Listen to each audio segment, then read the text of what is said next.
Welcome, everyone. Thank you for coming tonight. This is the Fall Emeriti Lecture Series, and this is with Leta Miller, Professor Emerita of Music at UC Santa Cruz.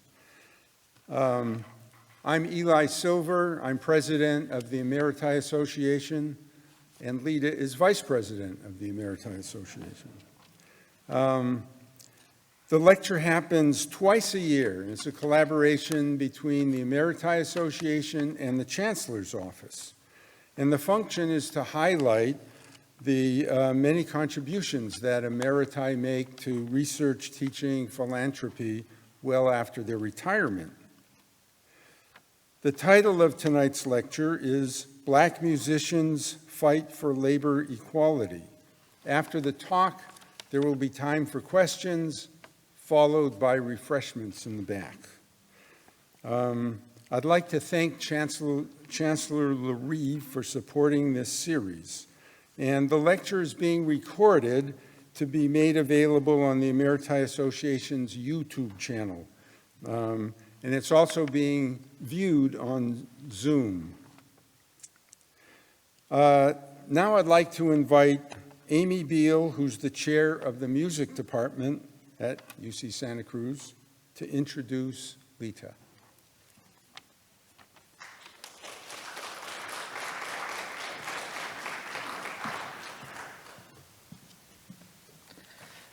Good evening, and thank you for being here. My name is Amy Beal, and I am the current chair of the music department.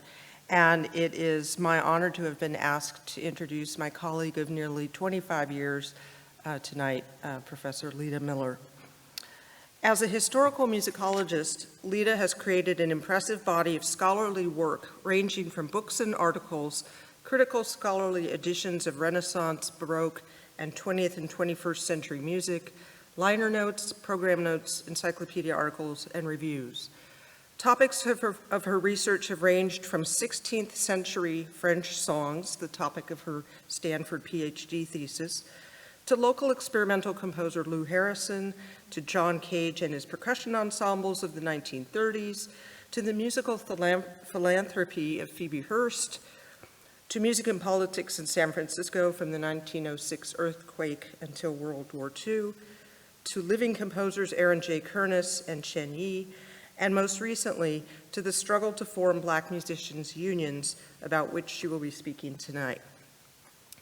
This is an unusually diverse range of topics for a scholar in a field where people tend to focus on one particular stylistic or chronological area and spend their scholarly life entrenched there. But Leta's mind is too curious, or perhaps too restless, to stay in one place for long, but long enough to do the job with scholarly integrity and a lot of hard work. And I remember when we would run into each other in the halls and we were talking about our graduate students and what makes a good thesis, she would often say, good work is 1% inspiration and 99% perspiration. Leta is a prolific musicologist, but she is also a musician, specifically modern and Baroque flute. Though she retired, more or less, from performing some years back, a large part of her professional work has been engaging with the music itself. And she had an active life as a performer and a recording artist as well, performing and recording music by many of the composers she also wrote about. This kind of participatory musicology is somewhat rare in our field, and it deeply informs her research and her understanding of what is happening in the music itself. She's a role model for students who don't want to have to choose between the archive and the stage, between the scholarship and the music itself.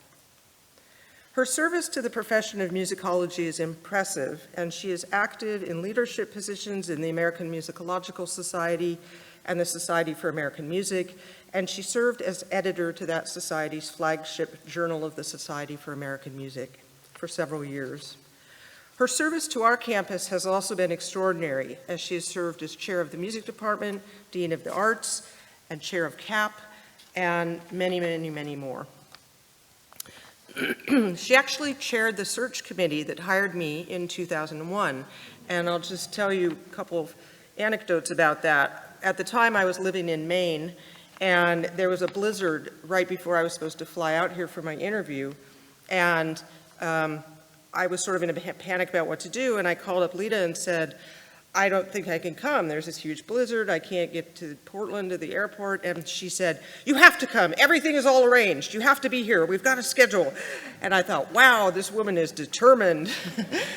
And then it turned out I was able to come.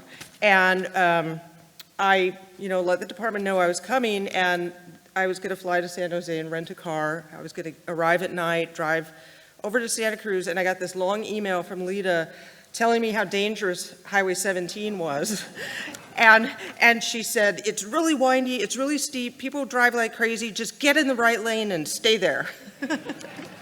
So I obeyed, and here I am. Leta's motivation to work with talented graduate students directly led to the establishment of our PhD in music degree, and she has supervised dissertations on a wide variety of topics. At the moment, she's teaching a brand new graduate seminar that she just designed. In the wider Santa Cruz community, many of you know that she has had a presence as a community choir conductor and is active with the Temple Bethel community in Aptos. Now, since I'm a researcher myself, I decided to do a little research on through a very reliable source, ratemyprofessor.com. The word that repeatedly popped up about Leta's teaching was passion, or passionate, again and again and again and again. And these were mostly from large classes that she teaches in this room, on this stage, to hordes of undergraduates. So some of the adjectives or descriptors they used included super chill, awesome, fun, best and most interesting class I've ever taken, amazing. My mind was blown every lecture. Organized, favorite class, best professor I've ever had, so passionate about music, it's adorable. And this is a good one. She has rules and you should abide by them or she will call you out in front of everyone. Never a moment wasted. Lots of interesting anecdotes to share from her years of schmoozing with the greats. This one was in capital letters. I love Leta. She is so enthusiastic and passionate about classical music. And this is my favorite.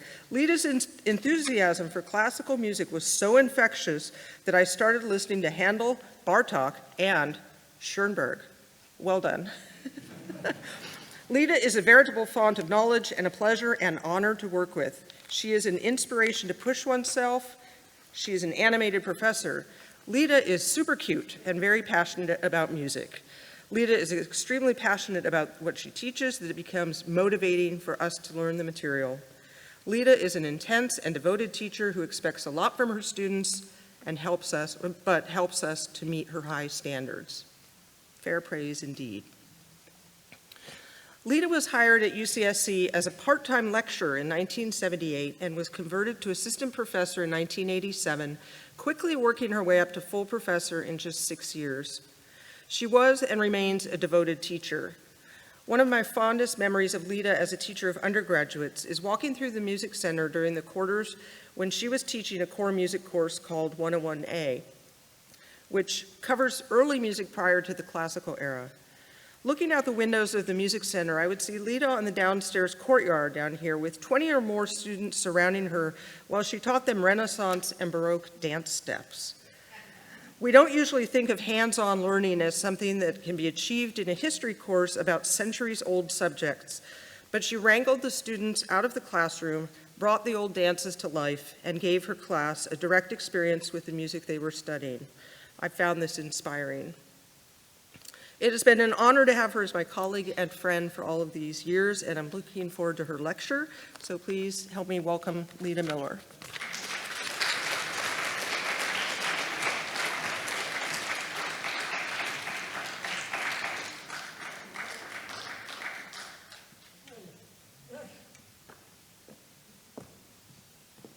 Well, thank you, Amy, for that very generous introduction. There are many other stories that Amy could tell you, but I'm glad that she didn't. Anyway, we've been friends since she was hired. It's wonderful. It was a great hire, by the way. All right. What did I do with my notes?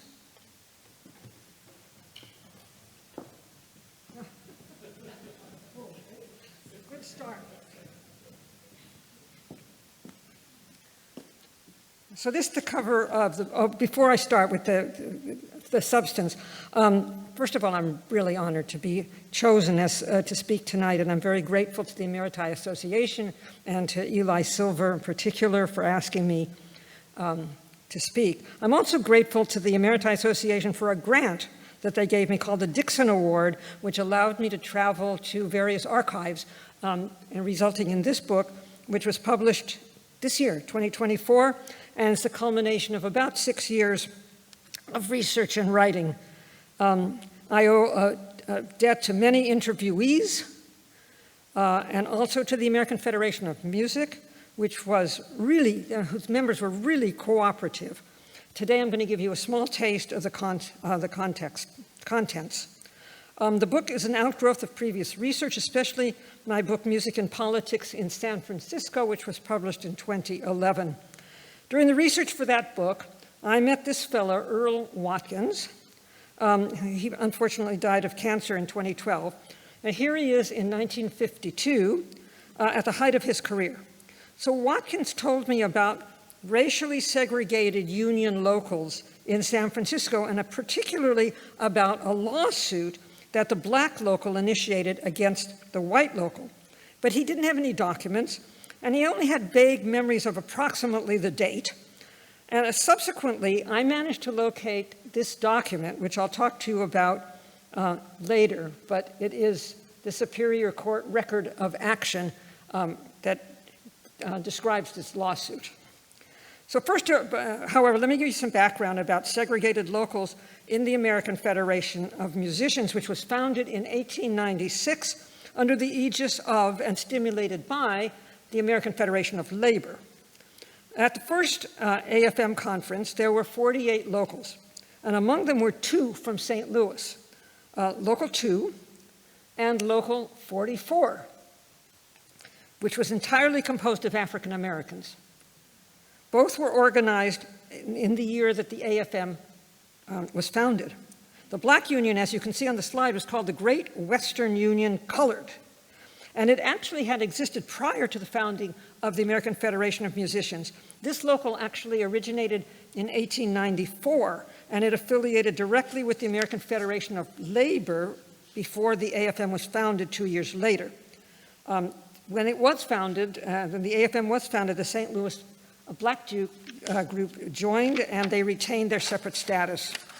Thus, from the beginning, the American Federation of Musicians had dual union in one city, one local for blacks and the other for whites, and notably they had jurisdiction over the same territory. By the mid-20th century, racially separated locals in the American Federation of Musicians were more the rule than the exception. By 1954, there were 54 cities had dual locals separated by race, and here are those 54 cities, located in 29 states, more than half of which them were not in the South. The black locals thus constituted about 6.6% of the total number of locals in the Federation.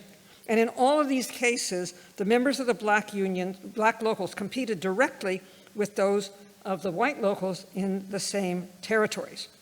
But before you rush to condemn the American Federation of Musicians, let me assure you that there is nothing in the union's constitution or bylaws that calls for racial separation.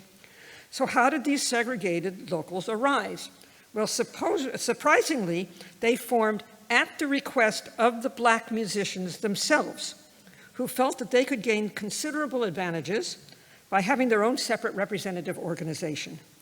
Most of those shown in these 2 slides formed in the 1910s and 20s, often as breakaways from racially inclusive locals. 2 examples are Boston and San Francisco, both of which were racially inclusive until the black members broke away, requesting their own separate organizations. So union membership in the teens and 20s was almost mandatory to secure decent employment.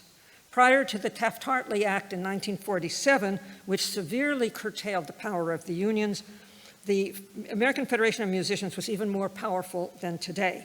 It not only controlled wages and work rules for ongoing large performing bodies like symphony orchestras, which is the case today, but also did so for small groups performing casual gigs in clubs and restaurants and theater and radio. That's very different from today, where the union has limited control over these casual gigs.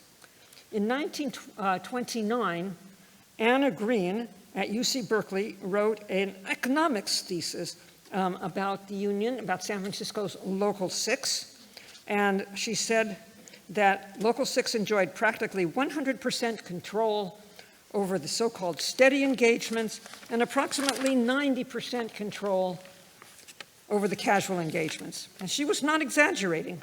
Union membership was almost mandatory in securing meaningful work, or in fact, any work at all. So why in the world would Black musicians choose to organize racially separated locals? I came up with 3 compelling reasons. The first of which is the nature of the entrance audition and the assessed skill of the applicants. In the AFM's early years, an audition was required to join the union. It became optional in 1955. Now, requiring an audition to pass to assess skills, you can think of it as mirroring the procedure in other trade unions, such as the carpenters or the plumbers, to ensure employers of the quality of union labor. Problem in the musicians' union, however, was both the repertoire and the evaluation criteria. Auditions tended to emphasize Western classical music and sight reading. Improvisation, which is a skill that Black musicians were particularly cultivating and they were renowned for, was not generally tested. Now, furthermore, in contrast to, say, the plumbers, evaluations of the applicant's musical proficiency were far more subjective and could potentially form an excuse for racist judgments even when the locals denied such prejudice. So with their own locals, Black musicians could control the repertoire and the proficiency requirements. So let me give you some examples that illustrate this. 2 examples. The first is from New York, which, as you can imagine, is the largest local in the Federation. And New York has often been praised as a model of an inclusive, racially inclusive local. But I found, in looking at early newspapers, this one is the New York Age, which is not exactly one of your largest newspapers at the time. I found that Black musicians tried to set up a separate local in 1914. Well, to form a Black local required the permission of an existing local in the same area, which was Local 310 in New York. So in 1914, Local 310 squelched efforts of Black musicians to organize separately by offering them some perks. A modified examination, that is, the audition was modified. We can imagine that maybe it included some improvisatory skills, and payment of the entry fees over 4 years, $25 yearly. Thus, it attracted the Black musicians to join Local 310 instead of forming their own organization. So by this deft maneuvering, Local 310 convinced the Black musicians to abandon their quest for a separate local, and thereby Local 310 solidified its considerable control over musical employment in the country's largest city. In San Francisco, Local 6 was chartered in 1897 in the first cohort of locals. It was racially inclusive. Black musicians from Perdon's Quaker Medicine Show Band joined Local 6 in 1908. There's a wonderful photo of them. Let's look at some of the population statistics, however. The population in San Francisco in the early 20th century was 95% white. You can see I've circled that number for 1900. Until the sizable influx of African Americans to California during World War II, the Black population increased from 0.5% in 1900 to 5.6% in 1950. And you can see that the greatest part of that increase took place in the decade 1940 to 1950, which saw the migration of lots and lots of Black citizens from the South, mostly attracted to work in Bay Area shipyards. Well, in January 1916, Black musicians in San Francisco requested a separate segregated local. Local 6 said, no, we're not going to allow it. The request was prompted by the problem posed by the entrance audition. So, for example, here is the So Different Orchestra, which is the cover of the book. They applied for membership in this year. And as I said, there was an audition. Some members of the band passed the audition, but some failed, even after 3 attempts. And notably, those who failed were primarily improvisers and presumably had trouble with the sight reading. Sax player Reb Spikes, you can see here a picture of him in that group, wrote, "They said that some of us could read and others could not read, and if we accepted a gig that way, we would have had to break up the band." Well, after multiple requests in the next few years, Local 6 finally relented in 1923 and allowed the establishment of Black Local 648. Okay, the second reason why blacks would have wanted their own segregated local had to do with pay scales. So each local sets its own fees, and due to systemic racism, black workers in all fields were routinely forced to work for lower wages than whites. As part of a multiracial local, they would be paid the same pay scale as the whites. Now that sounds great, right? On the surface, it sounds good, but the African Americans justifiably feared that they'd then be passed over in a multiracial local by contractors who were unwilling to pay the black musicians the same wages as the whites. With their own local, they could set wage scales below those of the white locals, and they could therefore become more competitive. Well, black bands were highly attractive to audiences of all races in this period. In 1915, for example, the NAACP's James Weldon Johnson responded angrily to a complaint by white New York musicians, a white New York musician who wrote that the Negro musician today is engaged at most of the functions given by its society, especially its dances. Why this preference should be given to the Negro so-called musician who hasn't the slightest conception of music, rather than to the Caucasian musician who has spent well-nigh a fortune, aside from numerous years of painstaking study, is incomprehensible. Well, Johnson agreed that black musicians were favored, noting that, quote, modern music and modern dancing are Negro creations. In most cities, employers could thus not only hire black bands who would attract clientele, but they could also get their services at a lower wage. The third reason that blacks desired a segregated local involved representation at national conventions. Each local was, at this point, guaranteed at least one vote at the national convention, and above 100 members, they would gain another rep for each 100 members or majority fraction thereof. Therefore, black musicians were guaranteed a voice in AFM policy on the national level. Chicago's Black Local 208, which was the largest black local in the country, illustrates the power of this opportunity. In 1910, they only had one vote at the convention. That means they had fewer than 150 members. By 1920, they had 3 votes. In 1929, they had 6, and by 1954, they had 1,081 members and 10 votes, which was the maximum that was allowed. So this slide shows the largest black locals in 1954 compared to the size of the white locals in the same cities. The white locals were anywhere from twice as large, look at New Orleans, to 23 times as large, look at Los Angeles. Okay. During the 1920s, this system worked relatively smoothly. Ironically, the more segregated the housing districts, the more effective the dual union structure was. Let's take Chicago, for example. The African American population was so large and the club scene so active in the southern part of the city that members of Local 208, the black local, didn't need to compete directly with white musicians in their South Side clubs, even though these same musicians were probably barred, for the most part, from playing in the northern parts of the city. On the other hand, cities like San Francisco or Seattle with small black populations and relatively integrated housing and club scenes, black musicians found themselves seeking work in the same venues as whites. When conflicts arose, unsurprisingly, the American Federation of Musicians favored the white locals, even though the black locals were ostensibly independent and equally.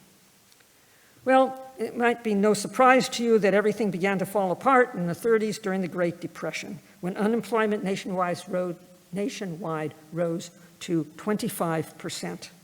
Musicians were doubly or actually triply disadvantaged. First of all, there was Prohibition in 1920, which closed many of the clubs that employed musicians.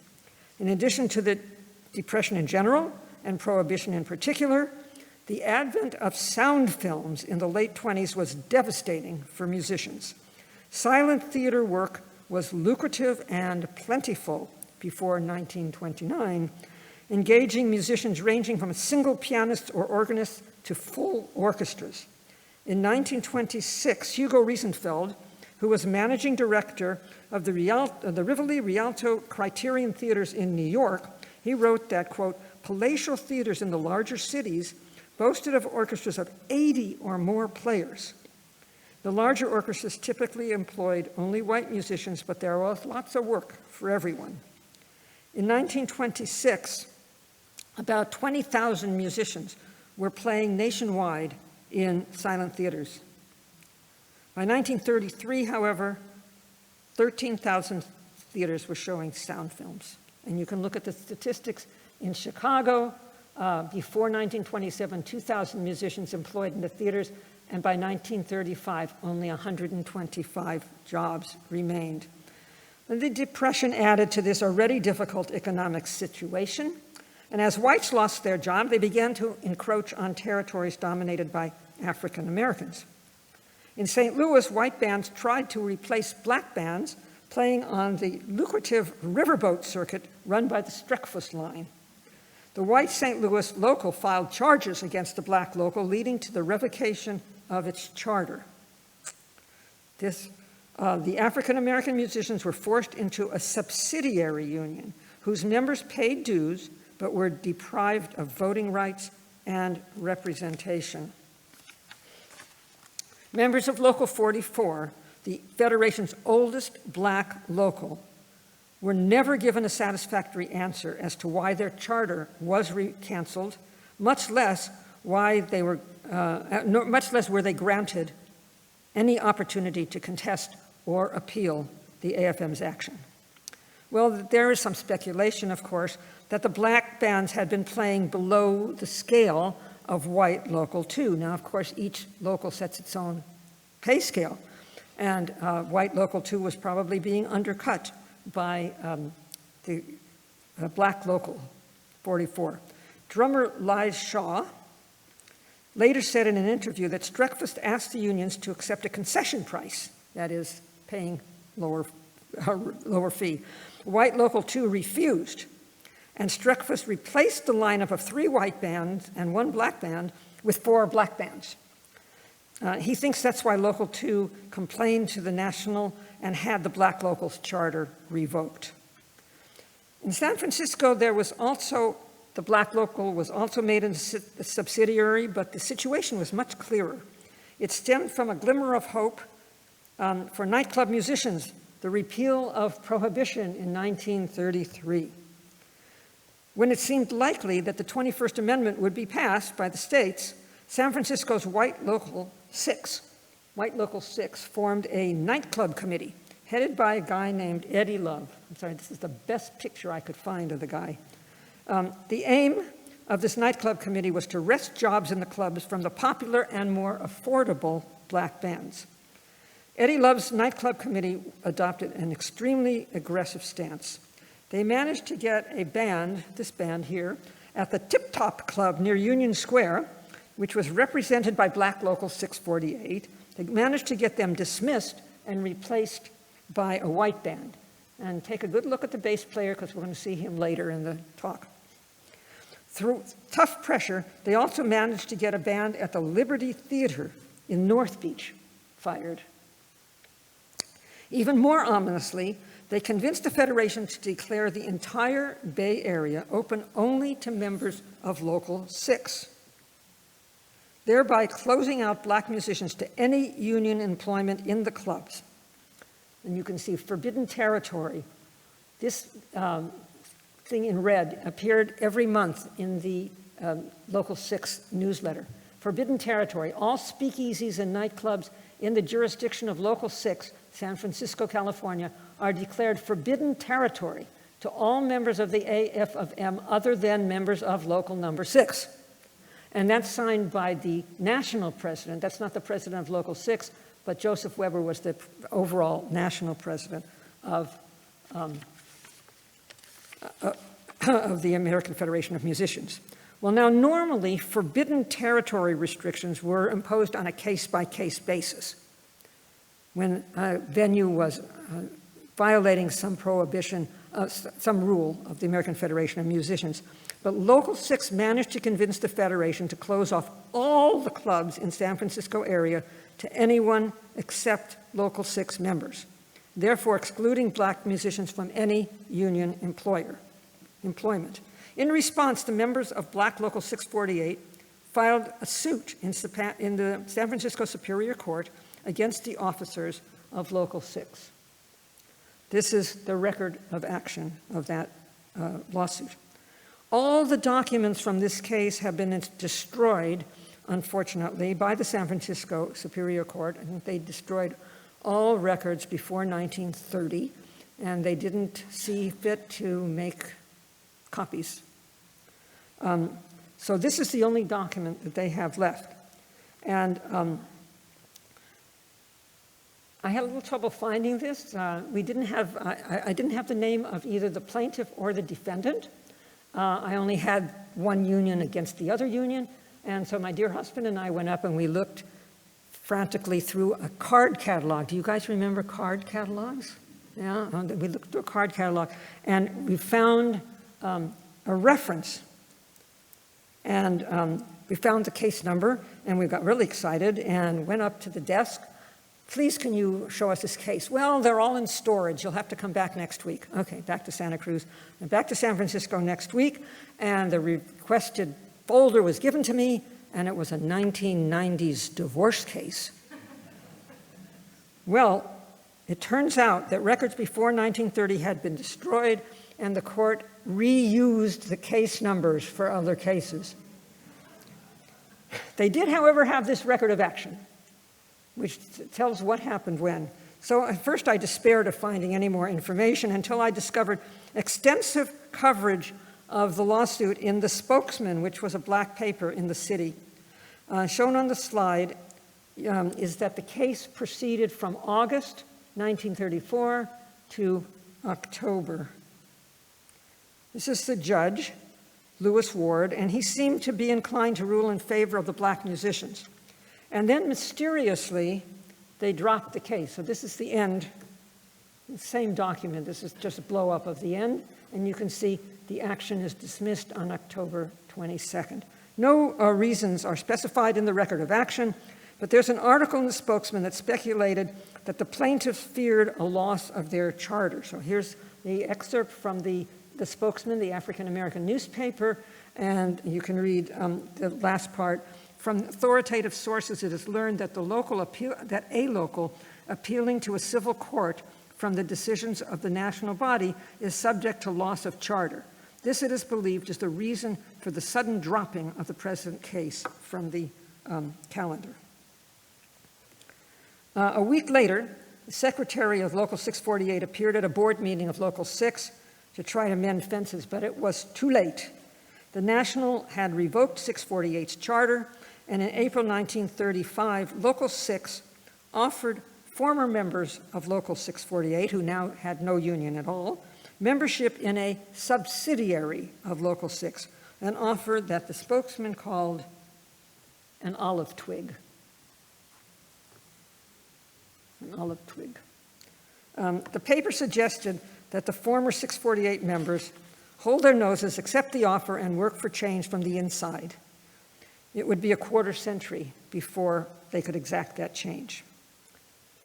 Well, by mid-1940s, there were a dozen subsidiary locals in the Federation. So they differed from independent black locals in that they were under the jurisdiction of the white local, their members had no voting rights, and the group had no national representation.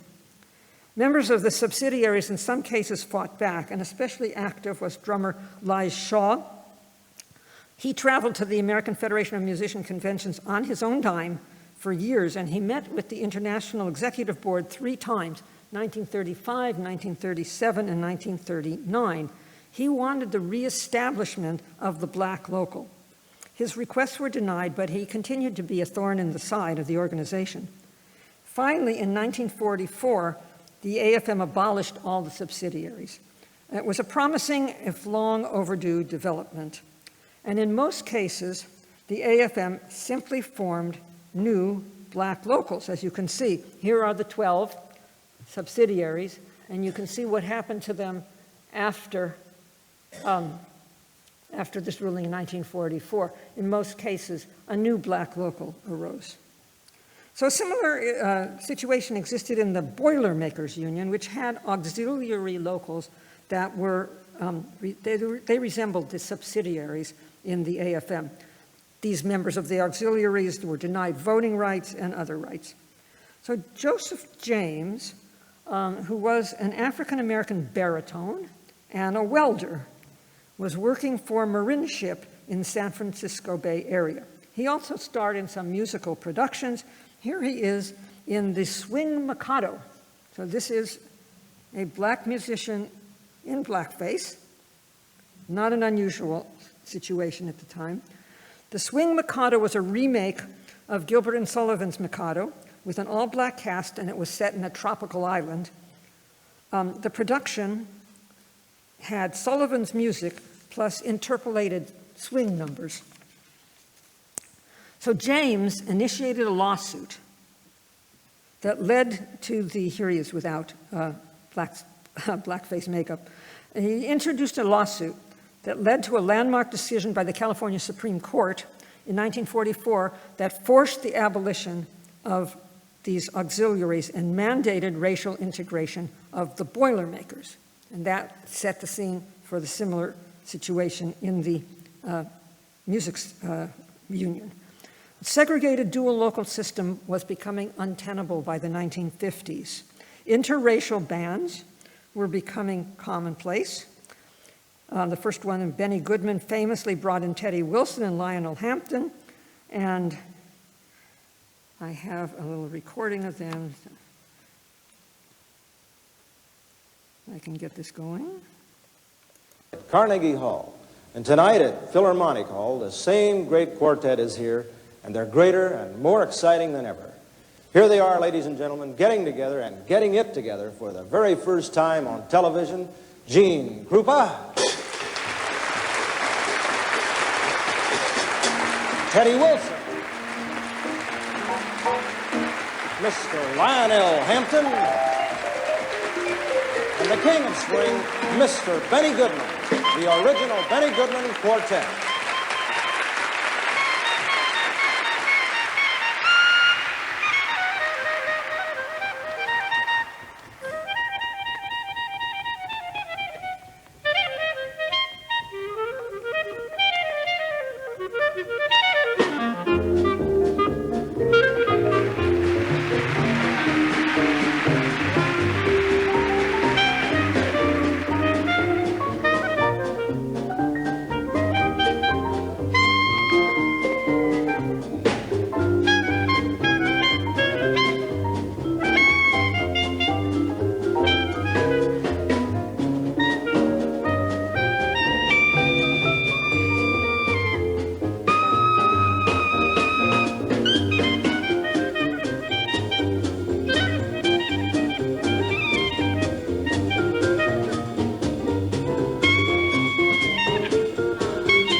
time to listen to the whole thing, but it was a very important move on the part of Benny Goodman.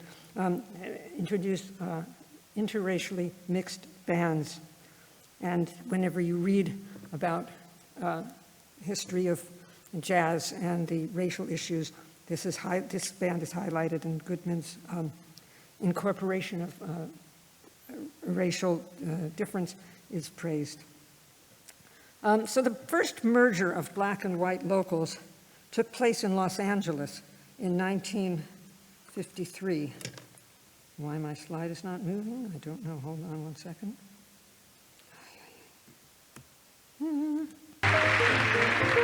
Carnegie Hall. And tonight at Like San Francisco, Los Angeles had seen an enormous increase in its black population during the 1940s. As you can see on this slide, if you look in the third column, the growth per decade in the black population spirals between 1940 and 1950.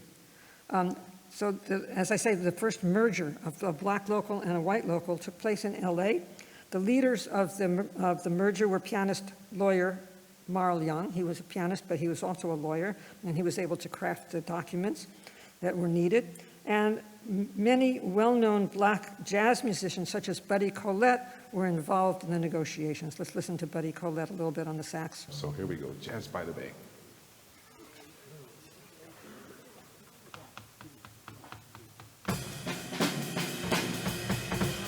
I was going to start it at a minute. Let me pull it forward.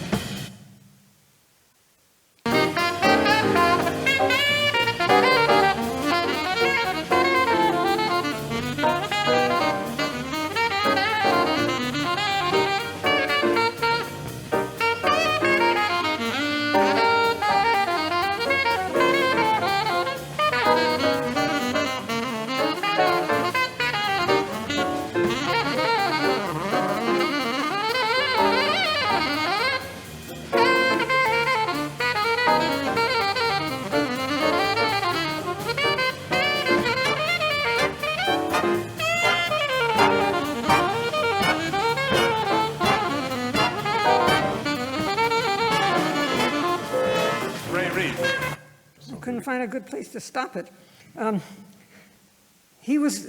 Collette was instrumental in interracial music making. He established two interracial orchestras. One was called the Humanist Orchestra, and it was a rehearsal orchestra only. And then he added a jazz orchestra, which is an offshoot and met on Sundays.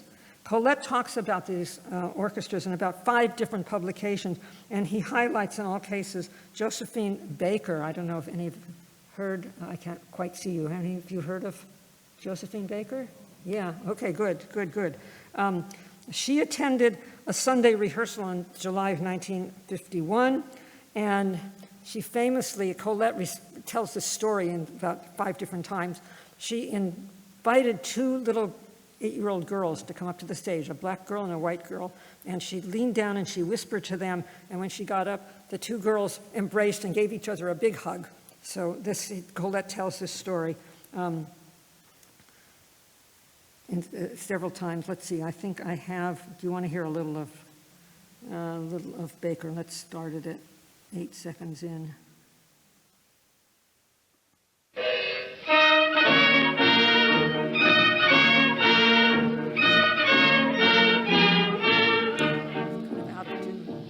Dites-nous, Joséphine, puisqu'on te revoit, charmante et divine.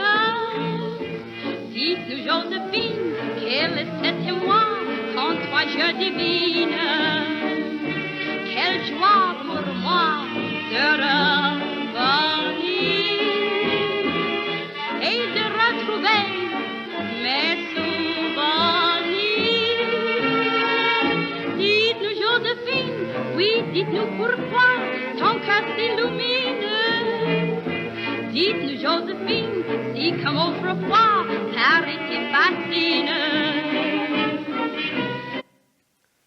So this is showing the first amalgamation of Black Local 767 and White Local 47 in Los Angeles in 1953, the first merger of a Black local and a white local. Pianist and lawyer Marl Young is shown here, second from the left, and Estelle Edson, the right, they're signing the merger documents. Okay.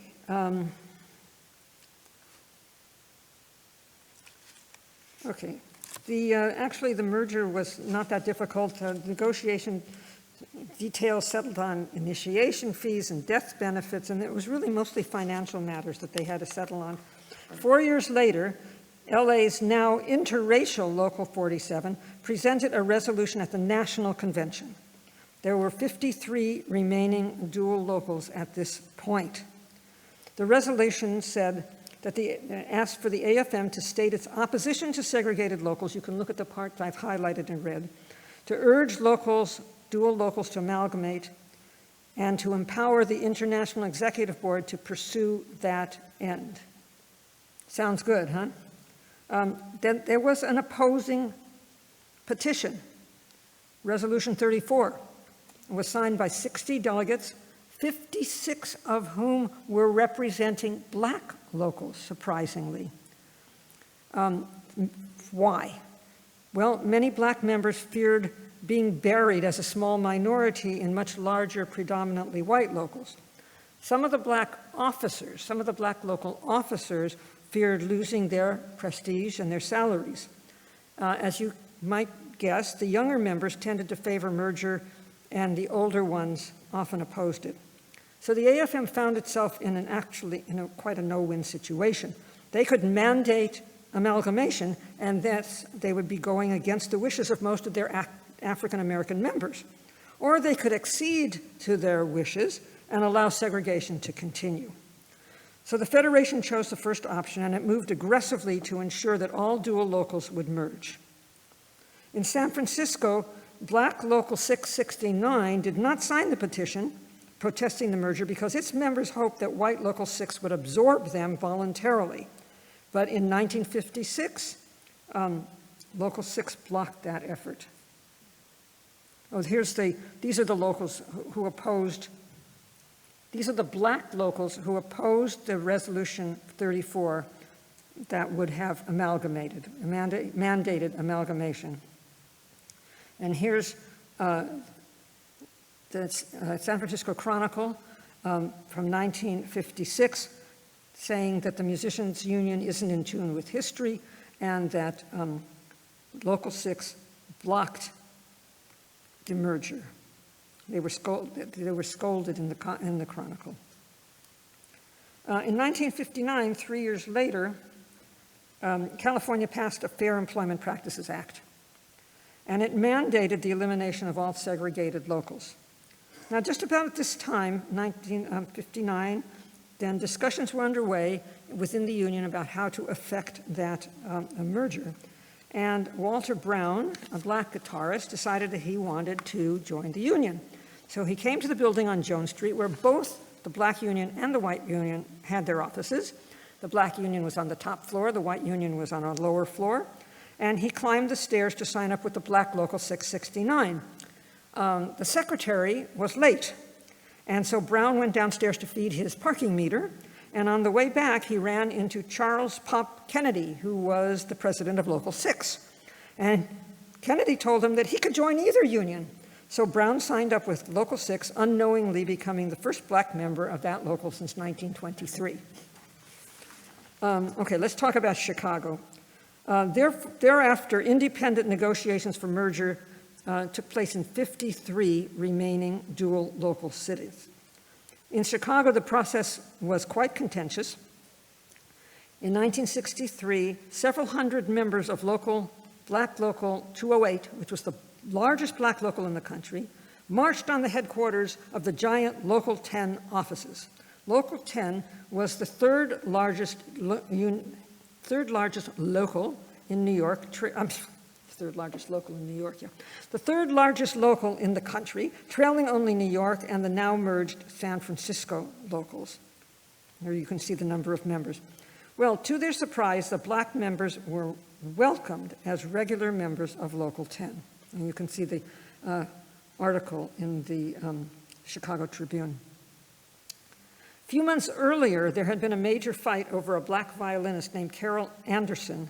She was 23 years old, and she wanted to play, or she was asked to play by the conductor in a semi-professional orchestra called the Oak Park Symphony. Oak Park is a suburb of Chicago. The chair of the symphony board told Anderson that she couldn't play because she was black. She said, "I'm sure you'll understand, won't you?" But Anderson didn't understand, and neither did other members of the Chicago community. Major opposition resulted. And there was the revocation of the use of the venue was threatened unless Anderson was allowed to play. So she did play, but the conductor, you can see Milton Preeves, the conductor, and many symphony members resigned after that. Well, going back to the union fight in Chicago, the black local fought back against the merger with Local 10. So you can see this an article from Variety, Chicago Negro Musicians Local Resists Integration. It reports that the officers of Black Local 208 resisted merging with Local 10, and I give you the numbers of Local 208, as I said, was the largest black local with 1,280 members. Local 10 was much, much larger, as you can see there. Well, the battle raged for 2 years until merger terms were ironed out, and after that, Local 10 resisted the plan put out by the Federation, and they objected because the plan called for mandatory representation by former 208 members on Local 10's board. But the federal, when that happened and the Local 10 refused to accept the compromise by the national, what happened was that the AFM put the Local 10 under trusteeship. So as you see on the slide here, Local 10 objected to the specification in the AFM's proposed merger document that mandated that members of the former Black Local 208 hold several positions on the Local 10 board for several years after the merger.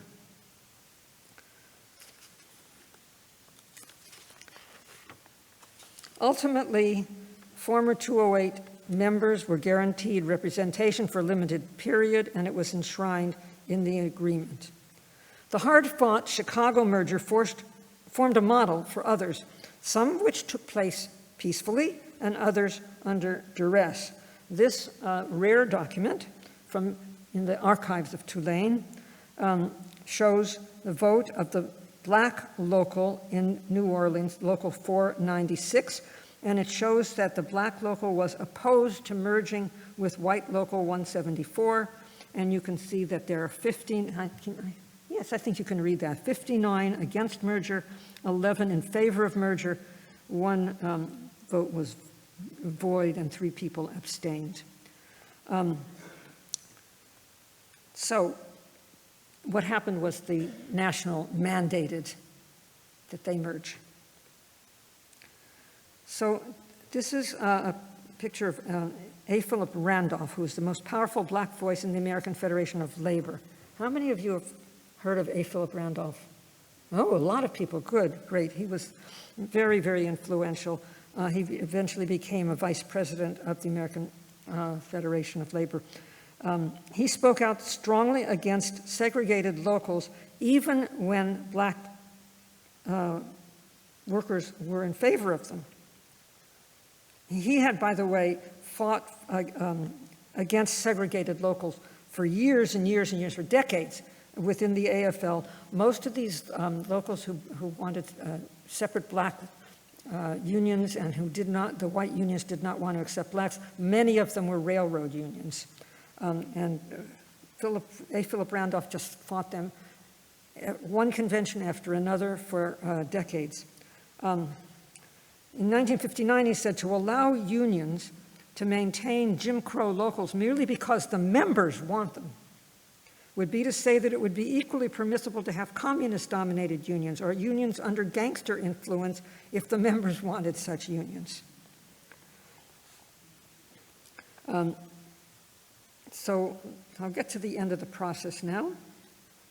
By 1970, all dual locals had merged except for Cincinnati and Philadelphia. And they argued that they were not really segregated. Actually, some white musicians, had begun to join the black locals. Why did they do so? Can speculate. Maybe the dues were lower.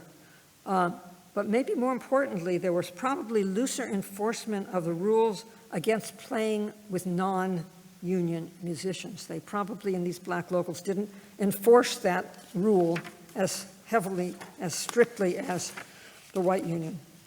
Well, in both cities, Philadelphia and Cincinnati, the national acted unilaterally, canceled the black locals' charters, and they forced the amalgamation. Philadelphia's Local 274, which was the second largest black union, had 50 white members out of about 500 by this time.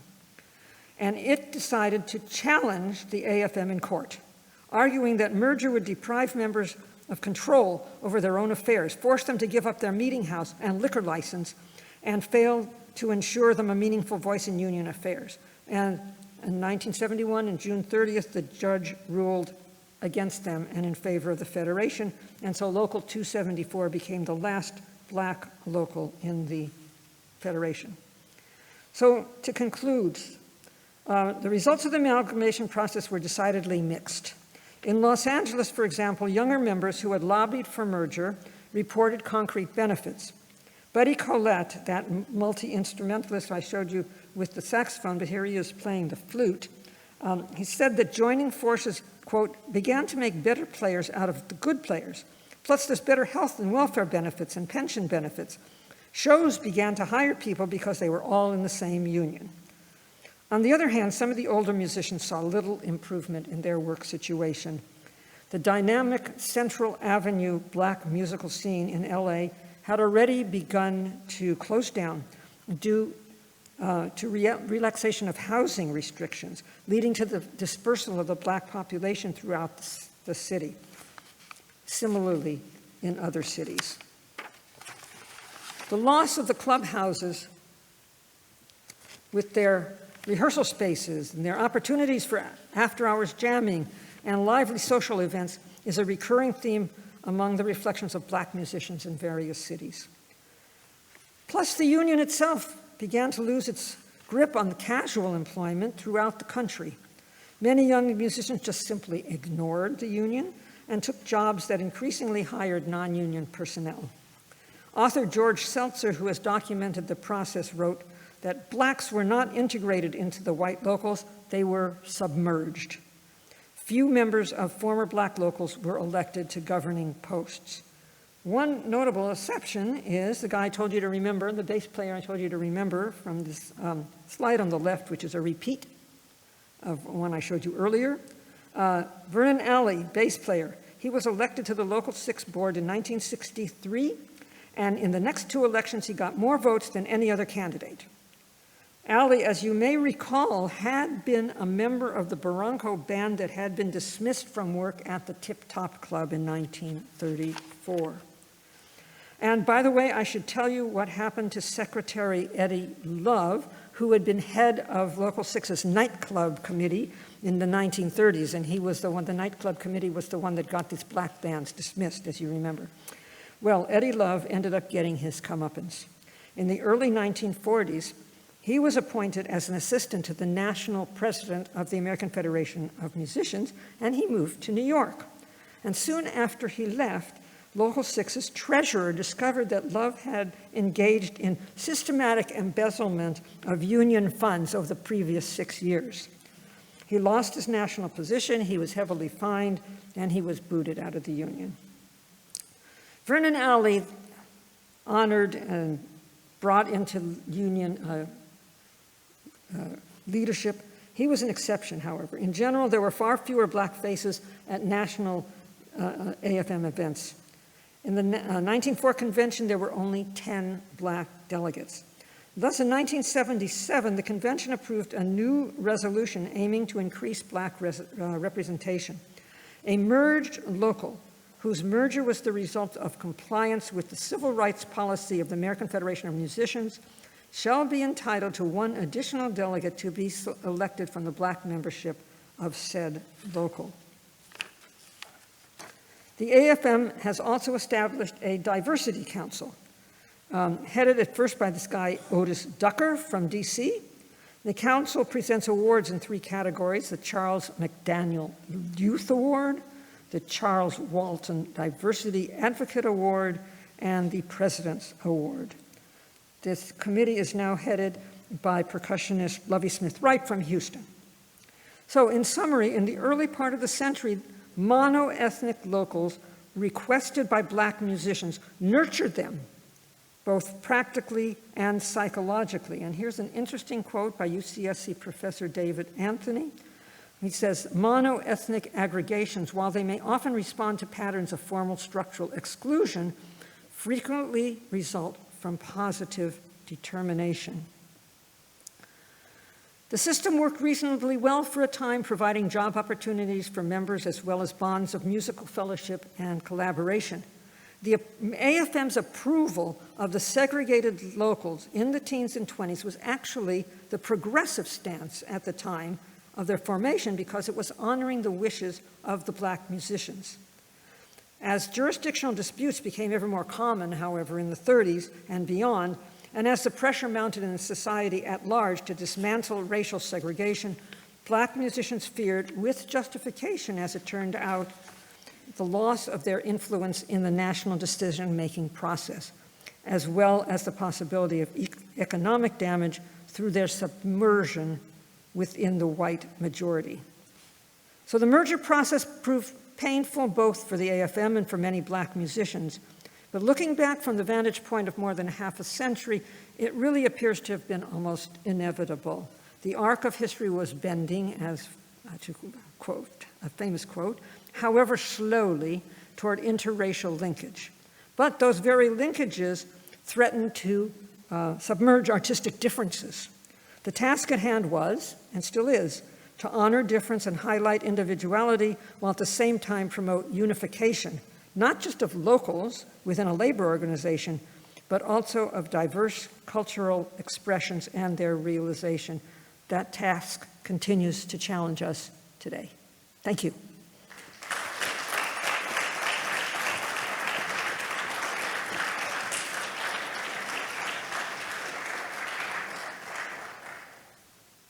Should we turn on some lights? Yeah. There you are. Thank you, Leta. So there'll be time for questions, and because we have a Zoom audience, please raise your hand and then wait until you get the microphone to ask your question. So, do you have any questions? Jim.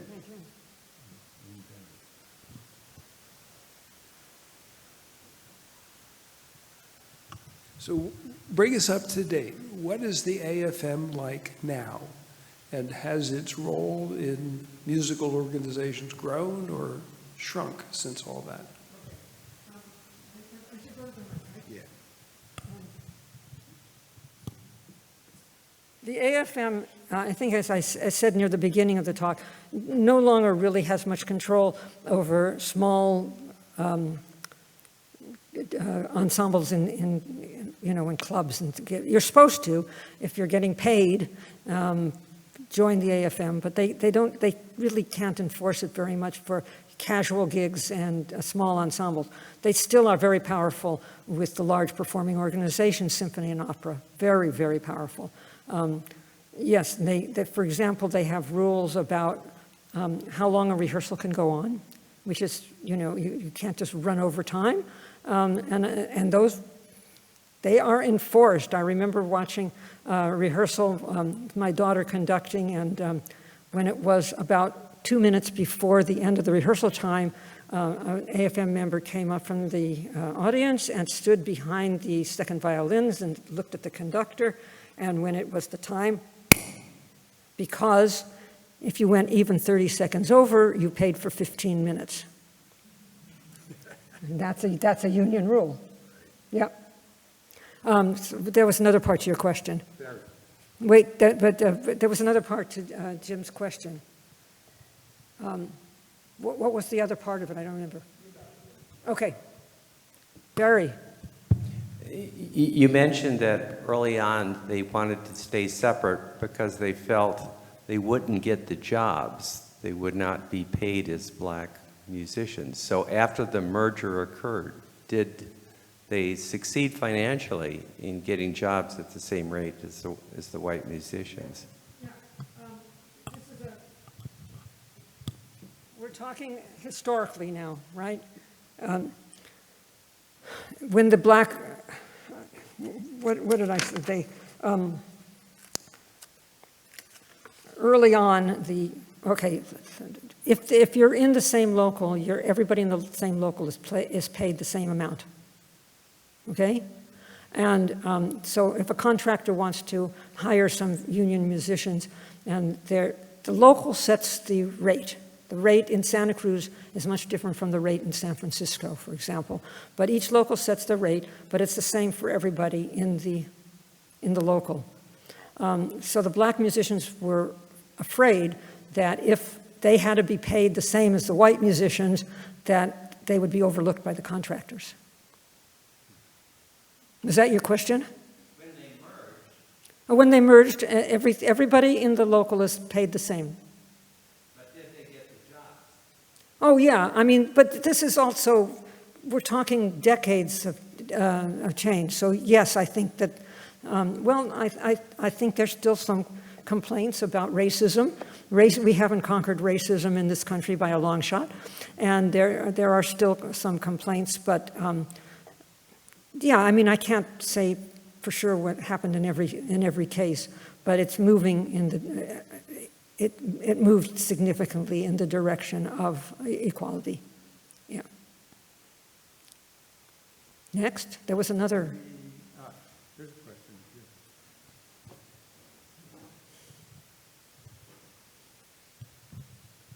question. Leta, your research is so interesting and so the story is so nuanced. I'm wondering if you've had much response with labor studies and ethnic studies scholars. Not yet, Steve, but the book just came out this year. So I was hoping that it would appeal to people outside of music, and I think the University of Illinois Press is trying to market it that way. But I don't think I haven't had much response from people outside of the field, unfortunately.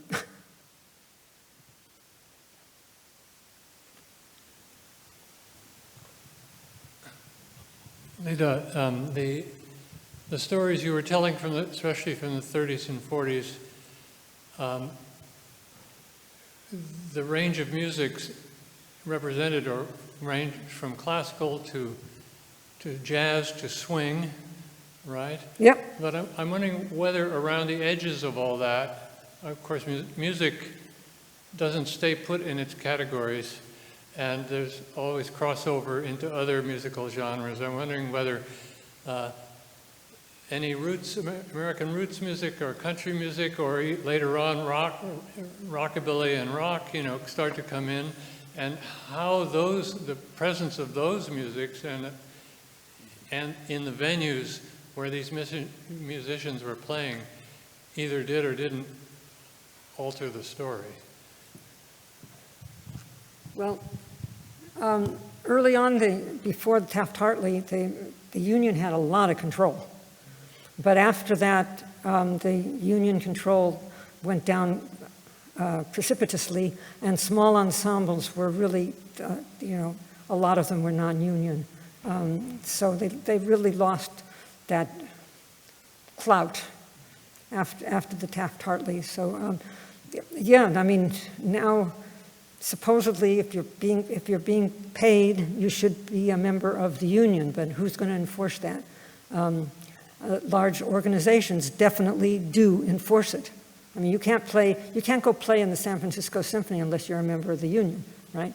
Not even the Santa Cruz Symphony. So the large organizations can enforce it, but supposedly you should be a union member whenever you're being paid, but the small groups, who's going to monitor that? Yeah. There are too many performances, too much ad hoc. Yes, hi. Hey, thanks, Leta. That was really fun. Thanks. You highlighted a couple of women in the talk that played important roles at a certain point. I'm thinking of the immense number of women who are currently musicians, but who have been musicians throughout this period, and what kinds of patterns you see in women's role in these unions, both the black unions, white unions, and merged unions. Not that that's not a separate talk. The union admitted both men and women. And did they play significant roles in the national, in setting policy, so on? I haven't seen I've been looking at some of the earlier years, and so I haven't seen too many women playing a role. But yes, I mean, I showed you that slide with here's she's the current head of the Diversity Council. Where's the slide I'm looking for? There. This is the group that signed the first amalgamation between Black Local 767 and White Local 47, and that's Estelle Edson, and she was one of the prime movers for that. So there are women who are very active as well. And as I say, I haven't seen much gender discrimination within the union. I think that's generally true. You know, in music ensembles, you need women. You know, if a vocal ensemble, you need a high voice, and so I think there's much less gender discrimination in the musical world than in the country at large. Or maybe I'm just being Pollyanna. I don't know, because it's my area. Thanks, Don. Maybe one more question? There's Paul Whitworth over there. Two more questions. There's one here and then Paul. Okay, Paul first. Hi, Leta. Thank you for the talk. I was interested in what you were saying about the status of improvisation in the auditions early on. Yep. As they became more integrated, what has happened to that? Is improvisation still part of an audition process? There's no audition anymore, Paul. There's no audition anymore? There's no audition anymore. And is improvisation still considered more the province of black musicians than white musicians, I think it's, would you say? Okay, so first of all, the audition was eliminated in 1955. Right. So you could be a lousy musician, you can just join by paying your dues, I think, you know. They don't audition anybody anymore. But in your story, what's happened? More and more recognized as a skill that is on the par with music reading. It's a different manner of expression, it's a different kind of a talent to improvise than to read off a printed score. But both are difficult, and I think there's an increasing recognition in the last, I don't know, quarter century anyway, about the skill needed in improvisation. However, I'm thinking back, as I'm talking to you and answering your question, I'm thinking back to Carl Philipp Emanuel Bach, who was the #2 son of J.S. Bach, and he wrote a treatise on keyboard playing, 1756, I believe. Don't quote me on that, I might be a year or two off. And his last chapter is all on improvisation. And he was a fantastic improviser himself. He would sit down at the clavichord. If any of you know what a clavichord, it's very, very, very, very, very soft instrument, but it can make dynamic changes. And there's talk, witnesses seeing that the sweat is coming out on his forehead as they got impassioned and so on. And he talks about the skill of improvisation, and he says, I can make a good prediction for the fame of a composer if he's able to improvise. And that goes all the way back to the mid-18th century. So, it's a skill in its own right, and it's obviously recognized. Is there still an element of racialization in it? I'm sorry, is there still an element of racialization in how improvisation, as I understood what you were saying, it was more common among the black musicians than the white musicians, that the black musicians tended to be more skillful at it. Have And more, it also may reflect their training. yes, and has that merged now? Has that distinction gone away? I think we still make a distinction between improvisation and reading off of a score, but I think it's widely recognized now how the skill that's required in improvisation. I think that there's widespread recognition about how skillful a musician you must be. Right, right. Thank you. I can't see who that is. John Faulkner. Oh, hi, John. Yes. Leta, I can't believe that you and I have lived almost opposite one another for so many years without me ever telling you the story of me having been met in the late 60s, or in the mid-60s, by a young woman at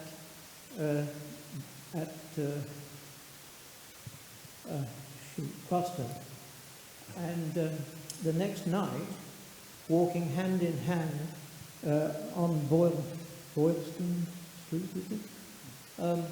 There was a light shining out, announcing that there was jazz that night in a club.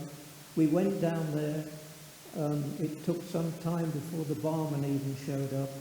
And after about another 15 minutes, who should walk in but John Coltrane and his group.